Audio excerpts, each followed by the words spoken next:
我会尽快得到陨落心炎，替你炼制出躯体的。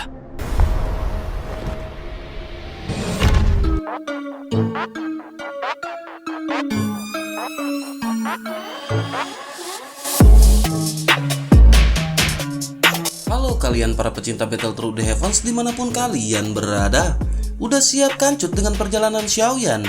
Terima kasih untuk kalian yang selalu stay di sini dan udah meramaikan kolom komentar. Kuilah kita kancutkan perjalanannya.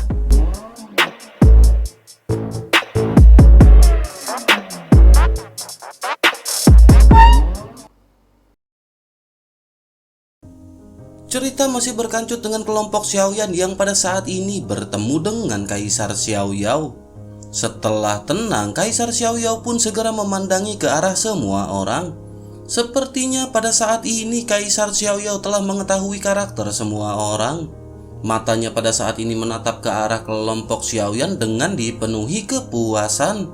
Kaisar Xiaoyao pun menghentikan pandangannya kepada Ziying dan menyombongkan dirinya. Ia berkata ternyata ini adalah fisik yin yang sangat langka. Selain itu kecepatan yang dimilikinya juga cukup cepat. Selama ia tidak jatuh maka ia akan memiliki pencapaian besar di masa depan. Setelah mengucapkan perkataan tersebut, Kaisar Xiaoyao pun seketika memandang ke arah Long Yi. Ia pun kembali berkata bahwa ini pertama kalinya Kaisar ini melihat hal-hal spiritual dari langit dan bumi. Ia benar-benar tidak menyangka akan seberuntung ini setelah kematiannya. Setelah mengucapkan hal ini, ia pun segera menolehkan kelapanya ke arah Feng Feng. Kaisar Xiaoyao segera memerintahkan Feng Feng untuk menunjukkan pedang miliknya. Feng Feng buru-buru mengeluarkan pedang yang patah dan segera menawarkannya dengan kedua tangannya. Kaisar Xiaoyao pun mengambil pedang tersebut dan segera memuji. Kaisar Xiaoyao berkata ia berpikir ini adalah pedang terbaik yang pernah ditempa oleh orang tua tersebut. Meskipun patah, pedang ini masih benar-benar yang terbaik. Ia pun segera mengembalikan pedang tersebut kepada Feng Feng dan berkata bahwa Feng Feng memiliki nasib yang baik.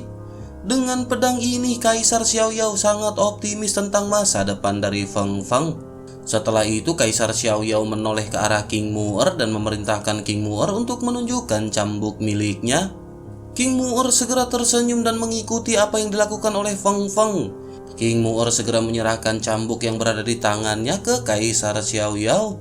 Setelah memegang cambuk panjang tulang phoenix di tangannya dan melihat ke kiri dan ke kanan, ekspresinya pada saat ini terlihat puas. Namun tak lama setelah itu sedikit ketidakpuasan juga melintas. Kaisar Xiaoyao pada akhirnya segera berbicara dan bertanya kepada King Mu'er. Kaisar Xiaoyao bertanya apakah Kaisar Iblis pada saat ini masih dipegang oleh tetua dari klan Iblis Darah. Mendengar pertanyaan itu, King Mu'er tidak mengerti mengapa Kaisar Xiaoyao menanyakan pertanyaan ini. Oleh karena itu, ia pada saat ini hanya bisa mengangguk dan berkata bahwa itu adalah saudara laki-lakinya. Sedikit keterkejutan melintas di wajah Kaisar Xiaoyao hingga akhirnya ia tersenyum kepada King Mu'er. Keramahan dan kesopanan segera terlintas di wajahnya ketika ia berkata ternyata ini adalah ratu dari seorang teman lama. Kaisar Xiaoyao pun lanjut menjelaskan bahwa ia memiliki hubungan yang baik dengan Raja Iblis pada waktu itu.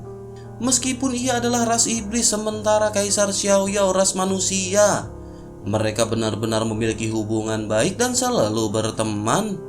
Setelah sedikit bercerita, ia pun segera mengangkat tangannya yang memegang cambuk. Ia segera berkata kepada King Mu'er bahwa cambuk ini benar-benar tidaklah vulgar. Cambuk ini ada hubungannya dengan klan Phoenix dan itu juga cocok dengan keterampilan yang King Mu'er latih. Namun meskipun begitu, tetapi roh jahat di dalam cambuk ini benar-benar terlalu berat. Tampaknya pada saat ini roh jahat itu masih bisa dikendalikan oleh King Mu'er. Hal itu dapat membantu King Mu'er meningkatkan kekuatan tempurnya untuk sementara waktu. Tetapi di masa depan saat King Mu'er membunuh semakin banyak musuh, roh jahat yang berada di dalamnya akan menjadi semakin berat. Setelah kecepatan peningkatan King Mu'er sendiri tidak dapat mengikutinya, maka itu akan secara bertahap membuat King Mu'er kehilangan sifat sejatinya. Semua orang pada saat ini benar-benar terkejut mendengar apa yang disampaikan oleh Kaisar Xiaoyao. Jika saja Kaisar Xiaoyao tidak memberitahu hal ini, maka King Mu'er benar-benar akan menderita kerugian di masa depan. Namun mereka pada saat ini bertanya-tanya apa yang harus dilakukan oleh King Mu'er. Begitu juga King Mu'er yang pada saat ini berpikir apakah ia harus menghentikan menggunakan cambuk ini.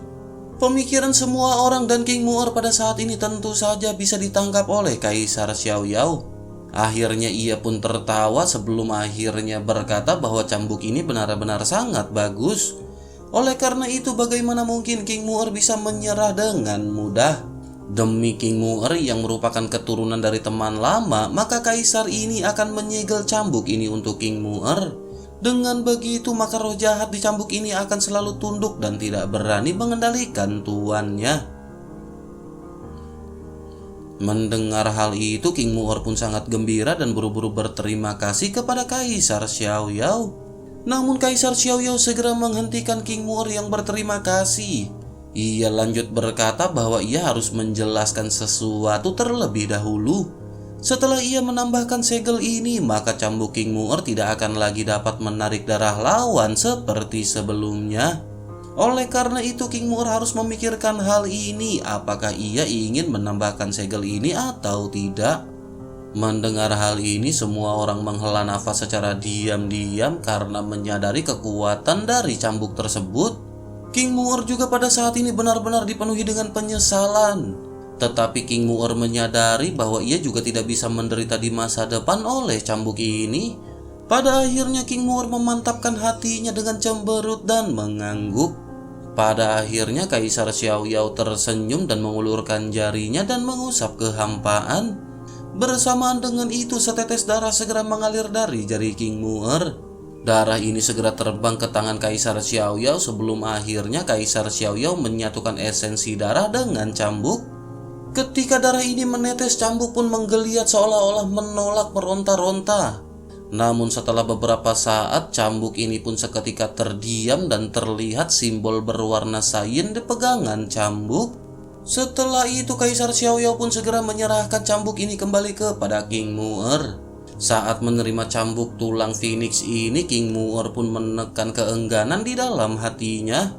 King Mu'er pun segera menangkupkan tangannya dan berterima kasih kepada Kaisar Xiaoyao. Xiaoyan juga pada saat ini mengepalkan tinjunya dan membungkuk dalam-dalam kepada Kaisar Xiaoyao. Pada saat ini semua orang menyadari bahwa senior Xiaoyao ini adalah orang yang ramah di benak semua orang. Sementara itu di sisi lain, Kaisar Xiaoyao segera menatap ke arah Xiaoyan dan berkata bahwa Xiaoyan tidak perlu bersikap sopan.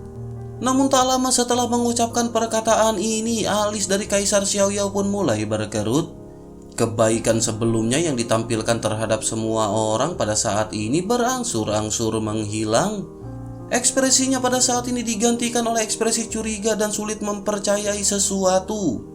Sementara itu Xiaoyan pada saat ini menyadari tampaknya Kaisar Xiaoyao telah mengetahui perbedaan Xiaoyan. Leluhur dari ras monster saja bisa merasakan perbedaan Xiaoyan. Oleh karena itu, bagaimana mungkin Kaisar Xiaoyao yang memiliki kekuatan lebih tinggi tidak menyadarinya?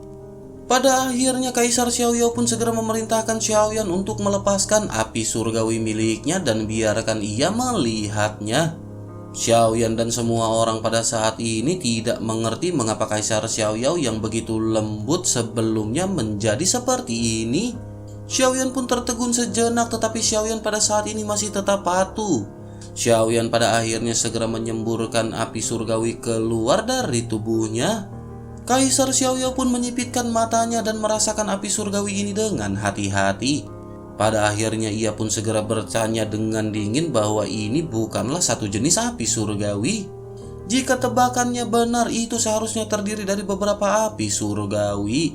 Apakah yang dikatakan oleh Kaisar ini adalah sebuah kebenaran atau tidak? Mendengar hal itu, Xiaoyan pun segera memuji bahwa penglihatan dari Dijun atau Dodi Bintang 9 benar-benar sangat bagus.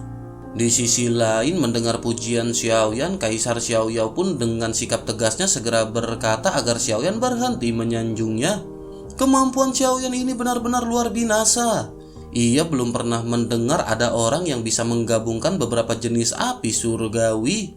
Oleh karena itu, menurutnya sosok Xiaoyan ini benar-benar sangat istimewa. Setelah mengatakan hal ini, ia pun segera mengulurkan tangannya dan menekannya ke arah Xiaoyan. Tangan dari Kaisar Xiaoyao pada saat ini memegang bagian atas kelapa Xiaoyan. Getaran mulai terasa mengakibatkan alisnya terangkat seperti pedang dan matanya menatap ke arah Xiaoyan dengan tajam. Untuk sesaat, Xiaoyan pada saat ini bisa melihat niat membunuh yang kuat di mata Kaisar Xiaoyao. Tetapi Xiaoyan dengan berani menatap ke arah Kaisar Xiaoyao dengan mata pantang menyerah. Xiaoyan pada saat ini menyadari ada sedikit kebencian di hati Kaisar Xiaoyao. Xiaoyan tahu bahwa semua ini berkaitan dengan bencana kuno yang telah dialami oleh semua Dodi Bintang 9 pada masa itu. Pada saat ini Xiaoyan seolah-olah mempertanyakan mengenai bencana kuno yang dialami oleh semua orang Bintang 9 Dodi. Xiaoyan pada saat ini seolah-olah menjelaskan bahwa semua itu adalah untuk keseimbangan benua Dodi yang dilakukan oleh Doshan. Sementara itu di sisi lain, Kaisar Xiaoyao juga pada saat ini bisa memahami apa yang difikirkan oleh Xiaoyan. Pada akhirnya niat membunuhnya juga berangsur-angsur menghilang dan tatapannya menjadi semakin rileks.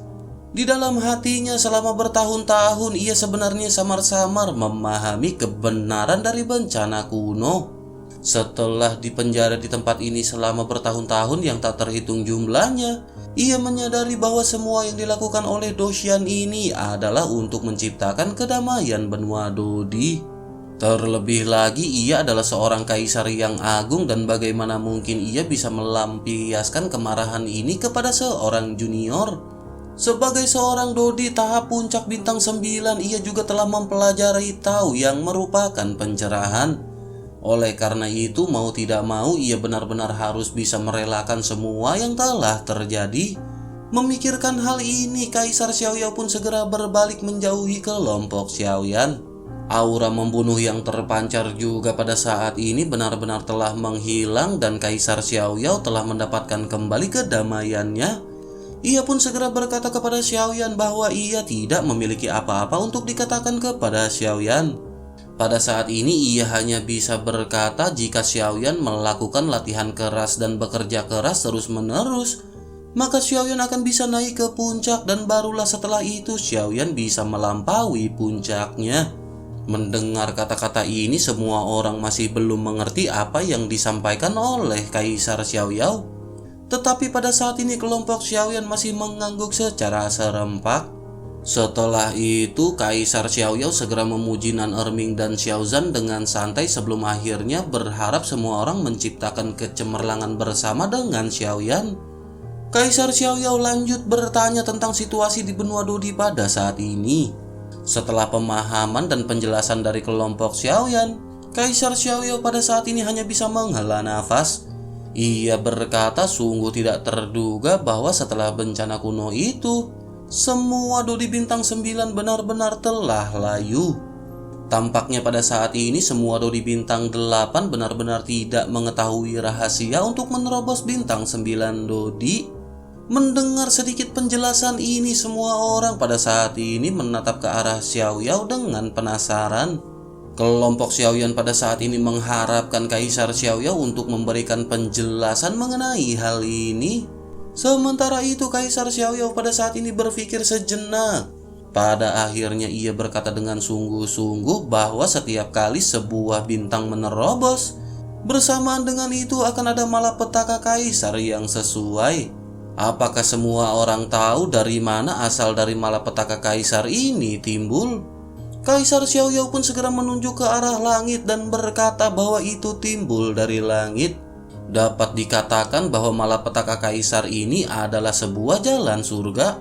Oleh karena itu, jika mereka ingin mengetahui apa yang terjadi, maka mereka harus melihatnya melalui jalan surga. Mendengar hal itu, semua orang pada saat ini benar-benar merasa sedikit kebingungan.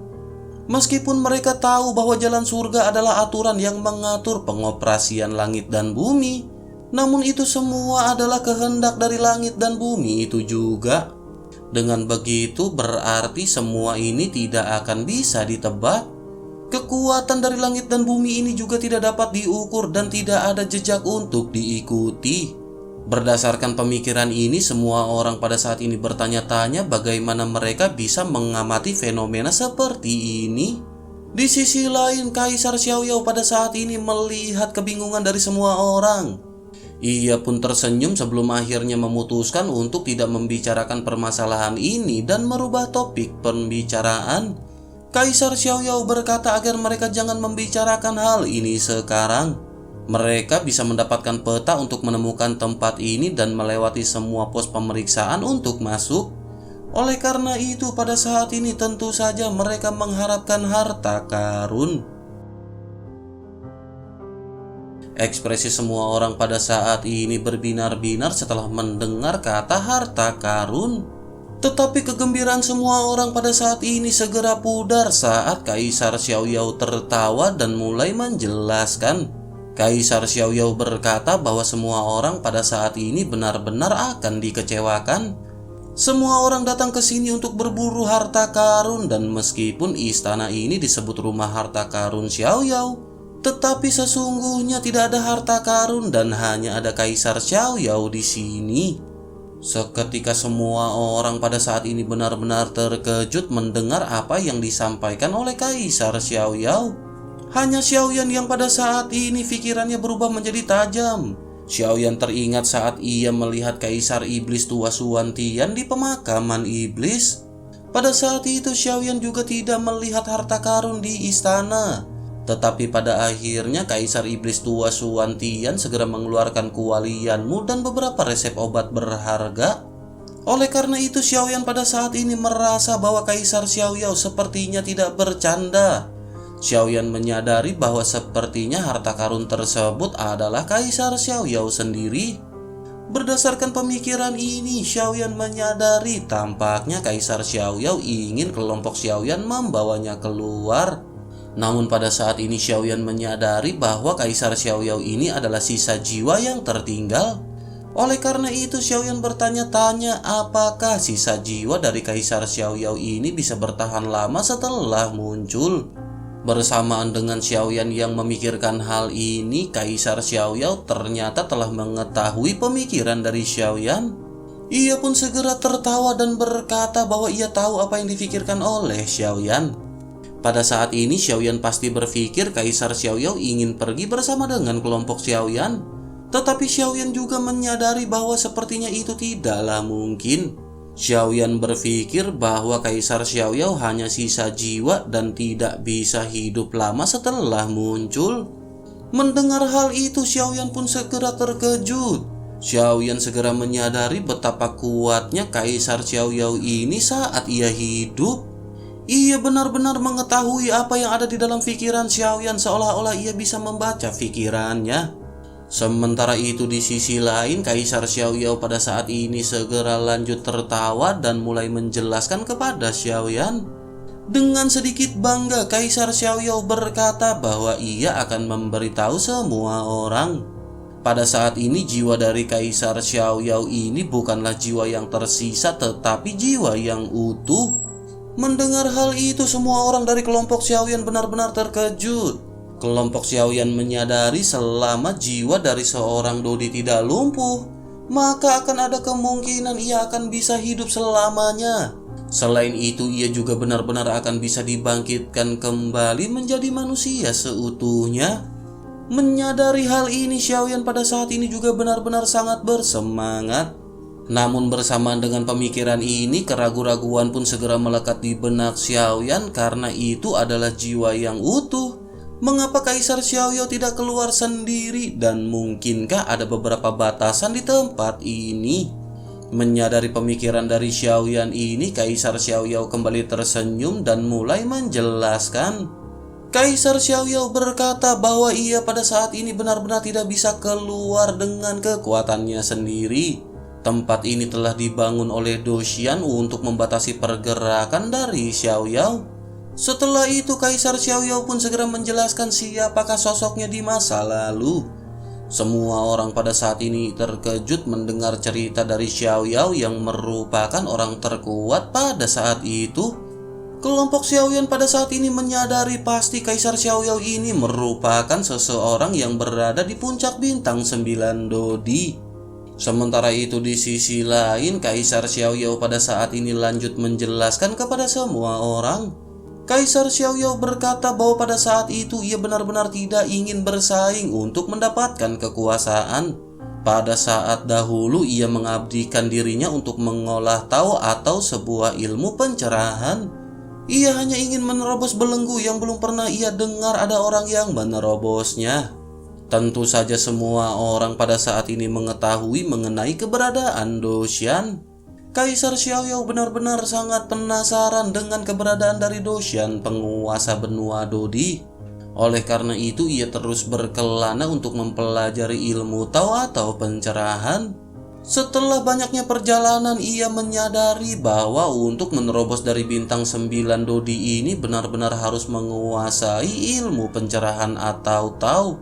Namun sangat disayangkan baru saja ia mengetahui hal ini, bencana kuno pada saat itu segera terjadi. Doshan pada saat itu tiba-tiba mulai membunuh semua orang Dodi bintang 9 dengan kekuatan besarnya. Pada akhirnya ia benar-benar mati dan disegel di tempat ini oleh Doshan. Pada saat itu setelah kematiannya ia benar-benar tidak mengerti dan bertanya-tanya mengapa Doshan bersikap seperti ini. Tetapi setelah berjalannya waktu ia menyadari sesuatu dari Doshan ini. Ia menyadari bahwa untuk menerobos dari Dodi bintang 9 benar-benar harus menguasai Tao. Tao ini berisi pencerahan mengenai siklus hidup untuk mencapai tujuan yang baik. Bersamaan dengan itu ia juga menyadari alasan dari Doshan membantai semua Dodi bintang 9. Hal itu dikarenakan semenjak seorang Dodi bintang 8 menerobos ke Dodi bintang 9, banyak di antara mereka yang menggunakan kekuatan mereka untuk tujuan yang menghancurkan. Dengan banyaknya Dodi bintang 9 yang bersikap seperti itu, maka kehancuran benar-benar semakin banyak. Setelah menyadari hal ini, maka Kaisar Xiaoyao terus mempelajari mengenai Tao. Semua orang pada saat ini memiliki sebuah gambaran setelah mendengar banyak cerita dari Kaisar Xiaoyao. Bertahun-tahun yang tak terhitung jumlahnya telah dilewati oleh Kaisar Xiaoyao. Pada saat ini ia telah mengerti semua ilmu Tao dan ia dapat merasakan bahwa belenggu dari Doshan pada saat ini telah melemah. Selain itu ia juga menyadari bahwa dengan dikirimnya Xiaoyan ke sini adalah sebuah takdir yang ditetapkan oleh Doshan. Pada saat ini Kaisar Xiaoyao yakin bahwa ia benar-benar akan bisa keluar dari sini dengan bantuan dari Xiaoyan. Mendengar kata-kata ini, semua orang pada akhirnya segera memandang ke arah Xiaoyan. Dipandang oleh Kaisar Xiaoyao dengan senyum tipis dan disaksikan oleh semua temannya dengan mata yang bersemangat. Xiaoyan pada saat ini hanya bisa tersenyum tak berdaya di dalam hatinya. Pada akhirnya Xiaoyan pun mengangguk karena Xiaoyan juga menyadari bahwa ini sepertinya adalah takdir yang diterapkan oleh Doshan. Melihat hal itu, Kaisar Xiaoyao merasa lega dan berkata bahwa Kaisar ini akhirnya mengerti apa yang dimaksud oleh Doshan. Pada akhirnya Kaisar Xiaoyao segera lanjut menjelaskan mengenai penerobosan dari seorang Dodi bintang 8 ke bintang 9 Dodi. Ia menjelaskan bahwa semua orang benar-benar harus menguasai ilmu Tao terlebih dahulu untuk bisa menerobos. Mendengar penjelasan ini, kelompok Xiaoyan pada saat ini benar-benar sangat bahagia. Xiaoyan juga sangat gembira dan membungkuk untuk berterima kasih kepada Kaisar Xiaoyao. Kelompok Xiaoyan juga pada saat ini segera berterima kasih karena menyadari bahwa informasi ini adalah harta karun yang tak ternilai. Di sisi lain, Kaisar Xiaoyao pada saat ini tersenyum ke arah kelompok Xiaoyan. Setelah itu ia lanjut berkata bahwa ia harus menggunakan doki dan kekuatan spiritual Xiaoyan nanti untuk menerobos tempat ini. Xiaoyan pun mengangguk sementara Kaisar Xiaoyao tersenyum dan mengulurkan tangannya untuk menahan kekosongan. Dengan suara keras yang menusuk telinga, seberkas cahaya sains melonjak ke atas dari kelapa Kaisar Xiaoyao. Ia pun segera berteriak kepada Xiaoyan agar Xiaoyan dengan cepat menyuntikkan doki dan kekuatan spiritualnya. Mendengar hal itu, Doqi Xiaoyan pun segera melonjak dan kekuatan spiritualnya segera dicurahkan. Sinar cahaya Saiyan pun langsung melesat melewati atap aula dan menghilang di ruang ini dalam sekejap. Pada saat ini Xiaoyan mengerti bahwa memang ada batasan yang diberlakukan oleh Doshian di tempat ini. Sementara itu cahaya Saiyan yang dilesatkan pada saat ini segera menembus pegunungan. Ledakan yang keras segera terjadi menghancurkan puncak gunung dengan banyak petir dan guntur yang bergemuruh. Ledakan ini benar-benar sangat besar hingga mampu menghancurkan gunung dan melongskorkan salju yang melapisi lapisan puncak gunung. Bersamaan dengan itu, sosok Saiyan segera muncul di bagian atas di pusat ledakan sebelum akhirnya menghilang. Saat sosok Saiyan ini jatuh dari puncak salju dan menghilang, berkas cahaya biru juga menyatu kembali ke puncak salju. Puncak-puncak salju yang benar-benar runtuh sebelumnya pada saat ini benar-benar kembali ke bentuk semula, seolah-olah pemandangan sebelumnya hanyalah sebuah ilusi. Adegan pun kembali ke kelompok Xiaoyan yang pada saat ini melihat sosok Kaisar Xiaoyao yang menjadi sedikit ilusi. Sementara itu Kaisar Xiaoyao pada saat ini merenung sejenak sebelum akhirnya setelah sekian lama ia pun kembali membuka matanya. Kaisar Xiaoyao pun segera menjelaskan bahwa saat ini ia benar-benar telah mengerti. Tampaknya jalan untuk menerobos ke bintang 9 Dodi benar-benar disembunyikan di antara langit dan bumi. Namun pada saat ini ia benar-benar bisa mengungkapnya dan melihatnya dengan jelas. Setelah itu Kaisar Xiaoyao menoleh ke arah Xiaoyan dan kembali berkata bahwa Xiaoyan benar-benar memiliki kemampuan yang luar biasa dan benar-benar ditakdirkan. Tetapi apakah Xiaoyan bisa menerobos itu adalah urusan Xiaoyan dan tidak ada hubungannya dengan Kaisar Xiaoyao. Mendengar hal itu semua orang pada saat ini terkejut sementara King Mu'er segera bertanya kepada Kaisar Xiaoyao. King Mu'er segera bertanya apakah Kaisar Xiaoyao pada saat ini bisa membantu Xiaoyan. Sementara itu di sisi lain Xiaoyan pada saat ini segera menangkupkan tangannya dan kembali mengucapkan terima kasih. Xiaoyan lanjut berkata bahwa Xiaoyan benar-benar telah mendapatkan banyak manfaat sebelumnya. Tetapi pada saat ini Xiaoyan ingin bertanya bisakah Xiaoyan mendapatkan bimbingan dari senior. Menanggapi perkataan tersebut, Kaisar Xiaoyao segera memandang ke arah Xiaoyan. Pada akhirnya ia sedikit tersenyum sebelum akhirnya lanjut mulai berbicara kepada Xiaoyan. Kaisar Xiaoyao berkata bahwa ia mengakui Xiaoyan memang luar biasa dan bakatnya masih lebih tinggi jika dibandingkan dengan Kaisar Xiaoyao.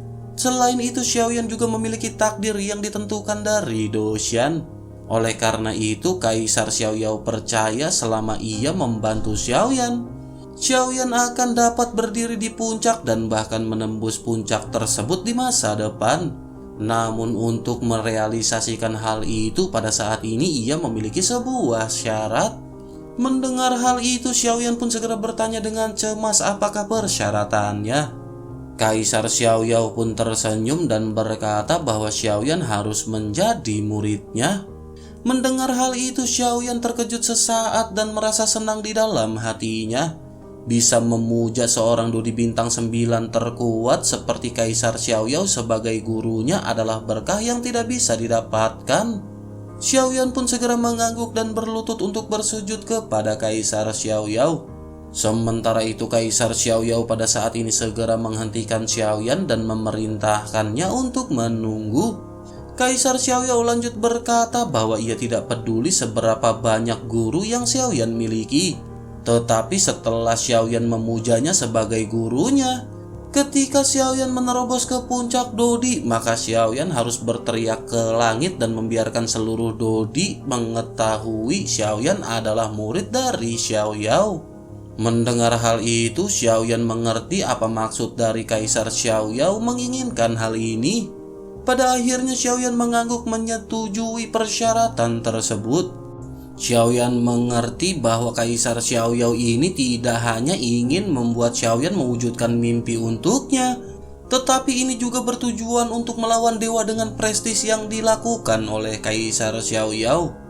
Kaisar Xiaoyao ingin menunjukkan prestis miliknya karena bisa mengangkat murid yang mampu menerobos ke puncak. Pada akhirnya Xiaoyan pun mengangguk dengan sungguh-sungguh sebelum akhirnya bersujud sebanyak 3 kali. Setelah itu Kaisar Xiaoyao tersenyum dan mengangkat tangannya memerintahkan Xiaoyan untuk bangun. Kaisar Xiaoyao pun melihat ke arah semua orang sebelum akhirnya memerintahkan semuanya untuk duduk. Kaisar Xiaoyao pada saat ini segera lanjut berbicara bahwa ia akan menjelaskan sesuatu kepada semua orang.